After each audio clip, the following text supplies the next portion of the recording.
Tavarekere police ಠಾಣೆಯಲ್ಲಿ PSI Chandrashekhar ಮತ್ತು PSI Rudramurthy ನೇತೃತ್ವದಲ್ಲಿ ಈದ್ ಮಿಲಾದ್ ಮತ್ತು ಗಣೇಶ ಹಬ್ಬದ ಪ್ರಯುಕ್ತ ಇಂದು ಶಾಂತಿ ಸಭೆಯನ್ನ ಠಾಣೆಯಲ್ಲಿ ಹಮ್ಮಿಕೊಂಡಿದ್ದು ಎಲ್ಲ ಮುಖಂಡರುಗಳು ಹಾಜರಿದ್ದು ಸದರಿ ಸಭೆಯಲ್ಲಿ ಈದ್ ಮಿಲಾದ್ ಮತ್ತು ಗಣೇಶ ಹಬ್ಬಕ್ಕೆ ಸಂಬಂಧಿಸಿದಂತೆ ಸಲಹೆ ಸೂಚನೆಗಳನ್ನು ಮತ್ತು ವಿಶೇಷ ಮಾಹಿತಿಯನ್ನು ನೀಡಿದ ತಾವರೆಕೆರೆ ಪೊಲೀಸ್ ಠಾಣೆಯಲ್ಲಿ ಪಿಎಸ್ಐ ಚಂದ್ರಶೇಖರ್ ಅವರು ಗಣೇಶ ಪ್ರತಿಷ್ಠಾಪನೆ ಮಾಡುವ ಸ್ಥಳದಲ್ಲಿ ಅಥವಾ ಮೆರವಣಿಗೆಯಲ್ಲಿ ಡಿಜೆಯನ್ನು ಸಂಪೂರ್ಣವಾಗಿ ನಿಷೇಧಿಸಲಾಗಿರುತ್ತೆ.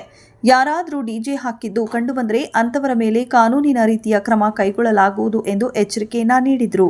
ಈ ಸಂದರ್ಭದಲ್ಲಿ ರಾಜೇಗೌಡ ಶಂಕರ್, ಸಿರಿಗೌಡ, ಮುಸ್ತಫಾ, ಅತಾವುಲ್ಲಾ, ಕೇದರ್ ಪಾಷಾ, ಇನಾಯತ್ ಉಪಸ್ಥಿತರಿದ್ದರು.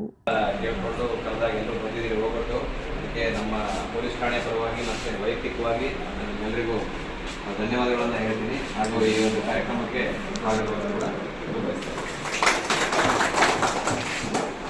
ಮೊದಲನೇದಾಗಿ ಇದು ನಮ್ಮ ಒಂದು ಮಾಡಬೇಕು ಅಂತ ಹೇಳಿದ್ರೆ ಇದುವರೆಗೂ ಆ ಥರದ್ದು ಯಾವುದೇ ನಮ್ಮ ಪೊಲೀಸ್ ಠಾಣೆ ವ್ಯಾಪ್ತಿಯಲ್ಲಿ 54 ಹಳ್ಳಿ ಇದ್ರೂ ಕೂಡ ಮುಖ್ಯ ಬರುವಂಥ ಒಂದು ಯಾವುದೇ ಒಂದು ಸಣ್ಣ ಘಟನೆ ಆಗಿ ನಡೆದಿಲ್ಲ.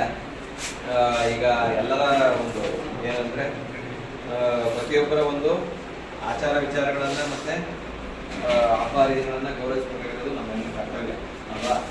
ಈಗ ಕ್ರಿಶ್ಚಿಯನ್ ಹಬ್ಬ ಮಾಡುವಾಗ ಹಿಂದೂಗಳು ಮುಸ್ಲಿಮ್ಗಳು ಬಾಕಿ ಅಂತ ನಾವು ಮುಸ್ಲಿಮ್ಗಳ ಹಬ್ಬ ಮಾಡುವಾಗ ಬಾಕಿಗಳು, ಹಿಂದೂಗಳ ಹಬ್ಬ ಮಾಡುವಾಗ ಬಾಕಿ ಉಳಿದಂತೆ ಎಲ್ಲ ಧರ್ಮಗಳು ಏನು ಅಂದರೆ ಒಂದೇ ವಾರದಲ್ಲೇ 2 ಹಬ್ಬಗಳು ಬರೋದ್ರಿಂದ ಕೆಲವರೆಲ್ಲ 7 ದಿನಕ್ಕೆ ಗಣಪತಿಯನ್ನು ಬಿಡುವಂಥ 9 ದಿನಕ್ಕೆ ಬಿಡುವಂಥದ್ದು, 5 ದಿನಕ್ಕೆ ಬಿಡುವಂಥದ್ದು ಈ ಥರದ್ದೆಲ್ಲ ಇರುತ್ತೆ.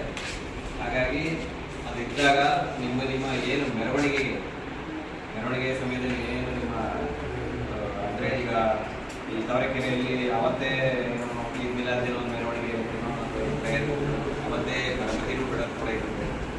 ಈ ಥರದ ಆಚರಣೆಗಳಿದ್ದಾಗ ಆಚರಣೆ ಮಾಡ್ತಾ ಇರ್ತೀವಿ. ಎಲ್ಲ ಆಚರಣೆಗಳು ಏನಂದರೆ ನಾವು ಮಾಡೋಂಥ ಆಚರಣೆ ಮತ್ತೊಬ್ಬರಿಗೆ ಅದರಿಂದ ತೊಂದರೆ ಆಗ್ತದೆ.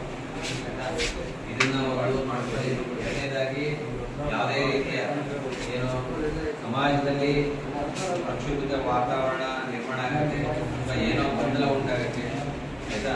ಸುಮ್ಮನೆ ಹಿಂದೆ ಒಂದು ಸಮಸ್ಯೆಗಳು ಕ್ರಿಯೇಟ್ ಆಗುವಂಥ ಯಾವುದೇ ಒಂದು ನಡವಳಿಕೆ ಕೂಡ ಅಥವಾ ಸಂಪ್ರದಾಯಗಳು ಕೂಡ ನೀವು ಆಚರಣೆ ಮಾಡಬಹುದು ಆಯಿತಾ. ಇದು ಏನಾಗುತ್ತೆ ಅಂತಂದರೆ ಆ ಥರದ್ದು ಏನೇ ಒಂದು ಬಿಹೇವ್ ಕಂಡು ಬಂದಲ್ಲಿ ಇಮಿಡಿಯೇಟ್ ಆಗಿ ಬೇರೆ ಎಷ್ಟು ಕ್ರಮ ಆಗುತ್ತೆ.